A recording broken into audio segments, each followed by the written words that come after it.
Hello everyone, welcome back again to the channel. So seat allotment procedure क्या रहेगा IIT यूसीट के लिए, आज हम वो डिस्कस करेंगे और आपको ब्रीफिंग भी देंगे। तो सीट अलॉटमेंट के लिए टोटल 5 काउंसलिंग राउंड्स होंगे जो कि आईआईटी यूसीट कंडक्ट कराएगा, और वो भी आपकी एआईआर के बेसिस पे आपको सीट अलॉट की जाएगी इन द यूसीट। अब जो कैंडिडेट अपनी सीट लॉक करना चाहते हैं तो उनमें से general candidate, EWS, OBC, NCL, OBC, उन सबको 60,000 रुपीज़ डिपॉजिट करने होंगे अगर वो अपनी सीट फ्रीज़ करना चाहते हैं। तो रेस्ट कैंडिडेट्स के लिए जो सीट एक्सेप्टेंस फ़ी है वो है 15,000 for SC, ST and PWD. अब आपका जो डेट ऑफ अनाउंसमेंट है फर्स्ट सीट काउंसलिंग का, वो 10 अप्रैल को स्टार्ट होगा और एंड होगा 18 अप्रैल को शाम को 6 बजे। विड्रॉल अगर आपको करना है इस सीट के फर्स्ट सीट के लिए तो विड्रॉल डेट है आपकी 19 अप्रैल और 30 अप्रैल शाम के 6 बजे। वैसे ही सेकेंड काउंसलिंग आपकी 10 मई को है, 10 मई से 18 मई, और यहाँ पे सब्सिक्वेंट विड्रॉल डेट्स हैं। थर्ड काउंसलिंग 10 जून को ही है और आपका एंड डेट है 14 जून। फोर्थ काउंसलिंग 24 जून को स्टार्ट होगी, एंड इज़ 28 जून, और फिफ्थ काउंसलिंग 3 जुलाई और एंड डेट इज़ 9 जुलाई। तो अब यहाँ पे अब नेक्स्ट हम डिस्कस करेंगे कि फ्रीज फ्लोट सीट को हम कैसे कर सकते हैं।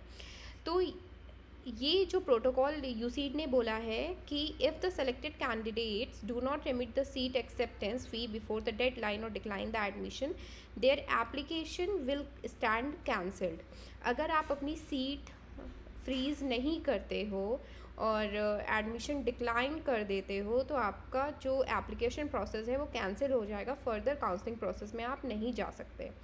अब यहाँ पे सेम वही चीज़, they will not be considered for the subsequent round of seat allotment, और ये जो वैकेंट सीट्स हैं ये अदर कैंडिडेट्स को कैरी फॉरवर्ड हो जाएंगी। अगर आप if applicant are allotted their first choice of institute, अगर जब आप इंस्टीट्यूट 5 इंस्टीट्यूट जब आप फिल करोगे और अगर आपको आपका पहला चॉइस जो आपने सपोज़ फिल किया है आईआईटी बॉम्बे हो गया, आईआईटी दिल्ली हो गया, वो अलॉट हो गया है, तो या तो आप उसको एक्सेप्ट कर सकते हो, एक्सेप्ट मतलब फ्रीज़ कर सकते हो, या तो आप उसको डिक्लाइन कर सकते हो।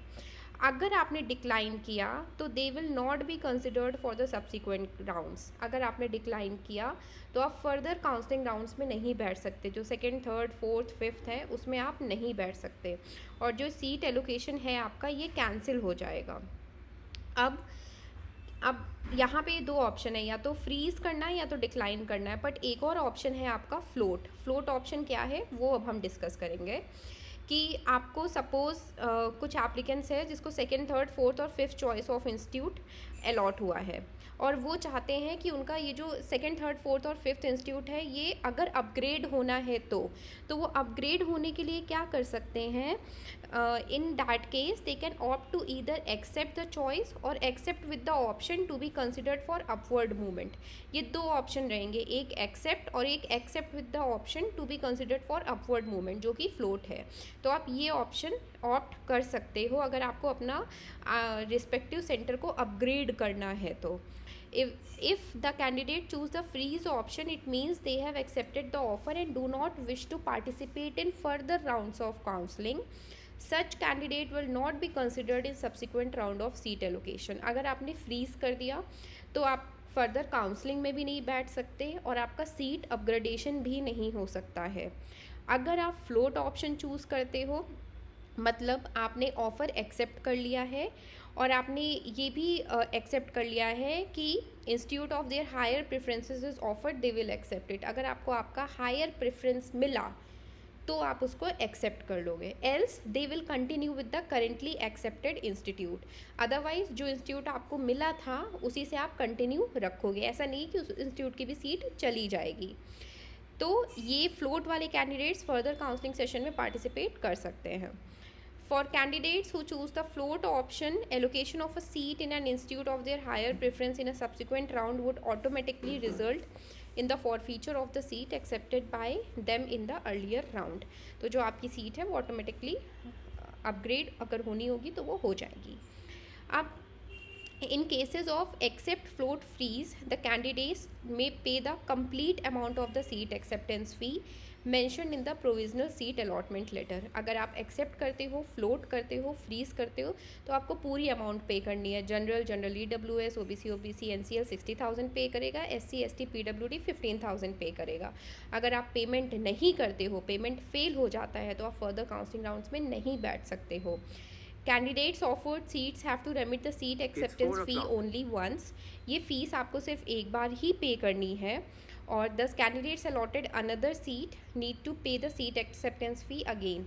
जो कैंडिडेट्स को फ्लोट ऑप्शन, इन शॉर्ट जो कैंडिडेट्स फ्लोट ऑप्शन चूज़ करते हैं उनको फिर से फीस पे करने की भी ज़रूरत नहीं है. Need not to pay the seat acceptance fee again. एक ही बार पे करना है. फर्दर फ्लोट अपग्रेड आपका ये ऑप्शन कंटिन्यू रहेगा.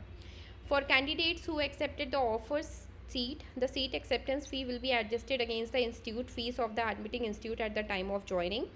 जो कैंडिडेट्स इंस्टीट्यूट ज्वाइन कर लेंगे वो सीट अपनी ब्लॉक कर देंगे इन 60,000 और 15,000, ये आपकी इंस्टीट्यूट फीस में ही सेटल हो जाएगी.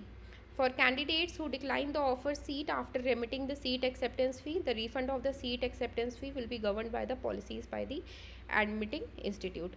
जो कैंडिडेट डिक्लाइन करते हैं ऑफर की हुई seat after paying for the seat acceptance, तो ये जो रिफ़ंड है ये जो इंस्टीट्यूट है एडमिटिंग इंस्टीट्यूट, जैसे आपका IIT दिल्ली हो गया, गुवाहाटी हो गया, हैदराबाद हो गया, रुड़की हो गया, तो उसकी रिफ़ंड पॉलिसी के अकॉर्डिंग ये रिफ़ंड इनिशिएट किया जाएगा. ये जो 5 राउंड्स है सीट एलोकेशन के, ये 5 rounds once the seat are filled the seat allocation will be close. Seat allocation close हो जाएगा. Seat will be provisionally allotted based on the AIR. जो भी आपकी UC 2024 रिजल्ट में ऑल इंडिया रैंक है उसी के बेसिस पे आपको ये सीट अलॉट होगी. अगेन सेम चीज़, 60,000 for general EWS OBC NCL and 15,000 for SC ST and PWD.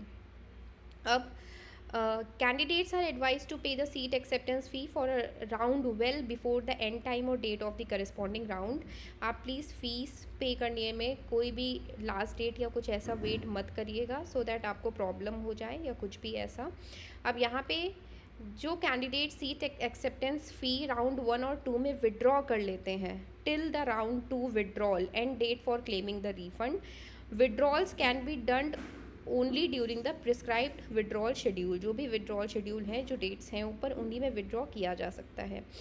जो रिफ़ंड होगा जनरल EWS OBC NCL के लिए वो 55,000 होगा and 10,000 rupees will be refunded for SC ST and PWD after deducting the 5,000 rupees which will be the processing charges. तो वहाँ पे वो IITs का मेंशन किया था, बट यहाँ पे ये भी मेंशन है कि कितना अमाउंट आपको मिल जाएगा.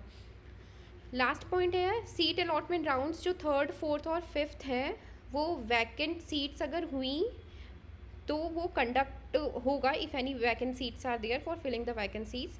The option float will remain active till the payment end date of round 4. Round 4 तक आपका फ्लोट ऑप्शन एक्टिव रहेगा. Candidates can withdraw during the prescribed withdrawal schedules for round 3 and 4. जो राउंड 3 और 4 का विड्रॉल डेट था उसी में आप उसी पर्टिकुलर डेट्स में आप विड्रॉ कर सकते हो. बट जो सीट एक्सेप्टेंस फ़ी है राउंड 3, 4 और 5 की वो रिफ़ंड नहीं होगी. ठीक है, जो सीट एक्सेप्टेंस फ़ी रहेगी आपकी राउंड 3, 4 और 5 वो बिल्कुल रिफ़ंड नहीं किया जाएगा. अगर आप राउंड 3 तक काउंसलिंग, राउंड 3rd की काउंसलिंग कर रहे हो, आप राउंड 4th की काउंसलिंग कर रहे हो, राउंड 5th की काउंसलिंग कर रहे हो, तो जो रिफ़ंड फ़ीस है सीट एक्सेप्टेंस फ़ी वो रिफ़ंड नहीं होगा. Candidates do not have an option to withdraw, decline and accepted or allotted seat after the announcement of the last round of seat allocation. जो लास्ट राउंड होगा seat allocation का उसके बाद आपके पास withdraw, decline करना accepted seat का या allotted seat का, वो ऑप्शन आपके पास नहीं रहेगा. सो ये कुछ इंपॉर्टेंट प्रोटोकॉल है IIT UCET के काउंसलिंग प्रोसेस के लिए. एक बार आप भी, मैंने line by line pointer by pointer explain किया है एंड एक बार आप भी प्लीज़ ये डेट्स गो थ्रू कर लीजिएगा अच्छे से. एंड जैसे ही ये आउट हो जाएगा चैनल पे भी इन्फॉर्म कर दिया जाएगा. Please follow the channel and please like the video. Thank you so much for watching this video.